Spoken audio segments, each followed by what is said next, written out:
জ্বালানি ও খনিজ সম্পদ বিভাগের পক্ষ থেকে আমাদের Titas gas transmission and distribution PLC এর যে অবৈধ গ্যাস সংযোগগুলো আছে সেগুলোর উচ্ছেদের জন্য আমরা নিয়মিত মোবাইল কোর্ট পরিচালনা করে থাকি। তারই ধারাবাহিকতায় আজকে এই আশুলিয়া অঞ্চলে আমরা মোবাইল কোর্ট পরিচালনা করছি সকাল থেকে। ইতিমধ্যে আমাদের প্রায় 3 কিলোমিটার ব্যাপী আমরা গ্যাস লাইন উচ্ছেদ করেছি এবং 600 বাসাবাড়ির 600 বার্নার বিচ্ছিন্ন করেছি এবং ইতিমধ্যে 2টি হোটেলেও আমরা এই আলামত পেয়েছি অবৈধ গ্যাস সংযোগের, সেগুলো বিচ্ছিন্ন কার্যক্রম চলছে।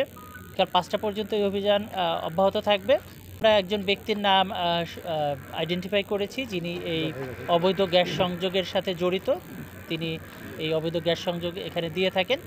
আমরা সেই ব্যক্তির বিরুদ্ধে ইতিমধ্যে 2টি মামলা আছে জানি এবং আজকে তিতাস কর্তৃপক্ষকে আমি অনুরোধ করব তার বিরুদ্ধে নিয়মিত মামলা করার জন্য এবং তাকে আইনের আওতায় নিয়ে আসার জন্য। আমরা ইতিমধ্যে 4 জনকে আটক করেছি, তো এখনও আমরা শাস্তি প্রদান করতে পারিনি, সেটি শাস্তির আওতায় নিয়ে আসবো তাদেরকে।